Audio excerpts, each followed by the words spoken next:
سیدنا امام اعظم ابو حنیفہ رحمۃ اللہ تعالی علیہ کے والد کا انتقال ہو گیا، تو آپ 3 روز تک تعزیت کے لیے گھر میں بیٹھے رہے۔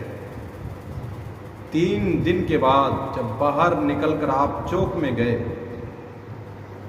جب چوک میں پہنچے تو بہت سارے لوگ وہاں پر جمع تھے۔ تو ایک حاسد بھی تھا آپ کا، جو آپ کا مخالف تھا۔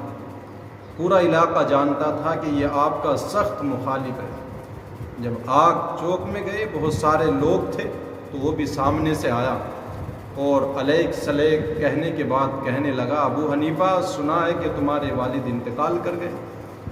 تو آپ رحمۃ اللہ تعالی علیہ نے ارشاد فرمایا، ہاں۔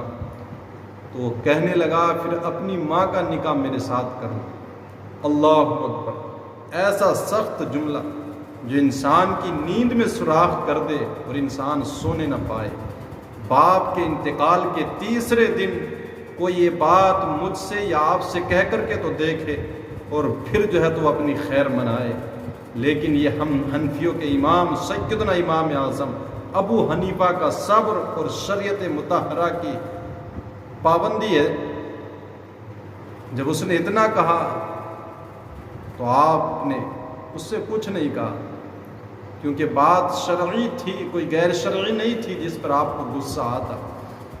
آپ نے سخت جملہ سننے کے بعد اپنی ہمت کو سمیٹا، آنکھوں میں جو آنسو تھے ان کو دامن سے سمیٹ لیا، اور پھر آپ نے فرمایا، میاں تم میری سے کہتے ہو نا کہ اپنی ماں کا نکاح میرے ساتھ کرا لو؟ تو اس نے کہا ہاں۔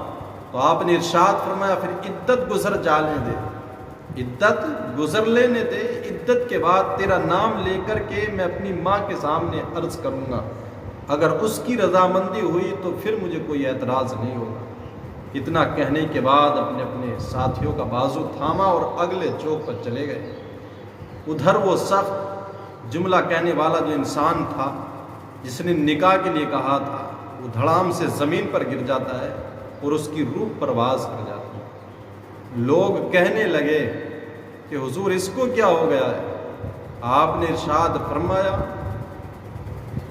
چونکہ ساتھی جو آپ کے ساتھ میں تھے، جو عقیدت میں تھے، ان کو بڑا غصہ آیا تھا، لوگوں نے تلواریں نیام سے باہر نکالنی تھی، لیکن آپ نے ارشاد فرمایا تھا، چپ کر جاؤ، ہم کوئی لاوارث نہیں ہیں، یعنی ہماری بھی کوئی وراثت، ہمارا کوئی وارث ہے، ہم لاوارث نہیں ہیں، وہ ضرور اس کا جواب دے گا۔ جب آپ چلے گئے، اس کی جان نکل گئی، لوگوں نے کہا، حضور اس کو کیا ہو گیا؟ آپ نے ارشاد فرمایا، اس کو کچھ نہیں ہوا ہے، اس نے سمجھا تھا کہ ہم لاوارث ہیں، لیکن ابو حنیفہ کے صبر نے اس کمینے کی جان لے لی ہے۔ تو زندگی میں کئی دفعہ لوگ بہت سخت جملے کہہ جاتے ہیں، لیکن سننے والا سن کر کے اس کو صبر کر جاتا ہے اور جواب نہیں دے پاتا ہے۔ تو کہنے والا یہ سمجھتا کہ یہ کمزور ہے، پس گیا، یہ میرے سوال کا جواب نہیں دے سکا، لیکن اگر وہ صبر کر کے معاملہ رب کے سپرد کر دیتا ہے تو وہ رب بہت جلد انتقام تک پہنچا دیتا ہے۔ تو بچیں اس حسد سے، کیونکہ حسد بہت بڑی اور بری چیز ہے۔ اللہ ہم سب کی اس سے حفاظت فرمائے۔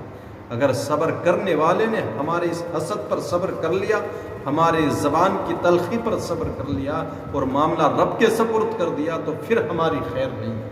اس لیے ان سخت جملوں سے پرہیز کریں، کسی کا دل دکھانے کی کوشش نہ کریں۔